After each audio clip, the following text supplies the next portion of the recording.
We're inside the state-of-the-art manufacturing laboratories of the Serum Institute. We're seeing, Dr. Poonawala, you're now using a lot of automation. For all those young people who are watching and wondering if they want to be in this sector, make this their career at a time when machines like that are coming in, where is the space for a young human being? Expansion.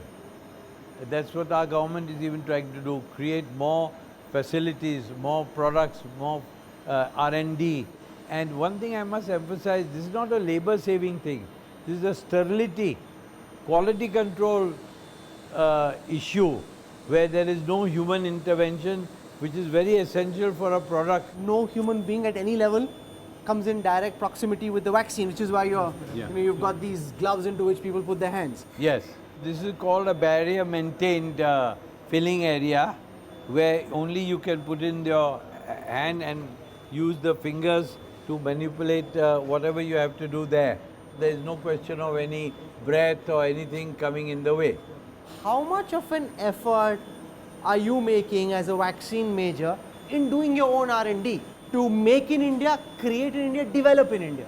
Make in India is the vaccine itself. Fundamental research, I don't believe in it. We are too far behind. Applied research, that means there is a certain system that's going on in Europe. We can't apply it to India because of so many shortcomings.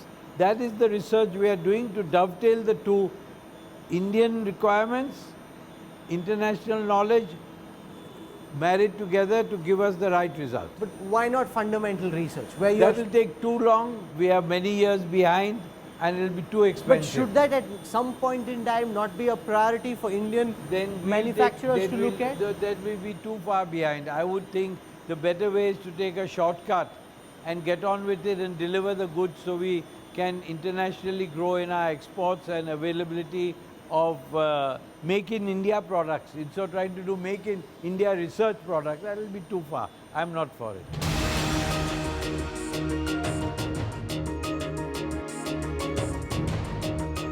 Dr. Poonawala, one of the things I want to understand from you is, if in India we can produce vaccines at such scale, at such low cost, why is it that infant mortality in India hasn't yet come down to the levels in Western countries? That's because the government of India is the only body that can make this possible by buying and procuring the vaccines. Up till now they didn't have a budget. For example, this measles and rubella vaccine, polio vaccine, that were not affordable even to at price of 5 and 10 rupees, even the poor people couldn't take it. Because they don't have water in the villages. Where is the question of them buying vaccine? The Modi government has moved one step forward. This year, for example, they bought 250 million doses of this MR vaccine and gave it free to everybody. So all children in India would be protected. What is it that you think we need to do further to be able to ensure that diseases that are completely preventable, for which vaccines exist, are not killing young kids in India? The only solution is, A, you have to have enough high quality production facility, which Serum Institute proudly says we can deliver enough for the world, leave alone India. Second is the budget. They don't have the money to buy such large quantities of vaccines and vaccinate the poor people. Now, it doesn't mean that the health ministry cannot afford to buy the vaccine, but their difficulty is that they have to have enough midwives and doctors to administer the vaccine. This cost is even much more than even buying vaccine.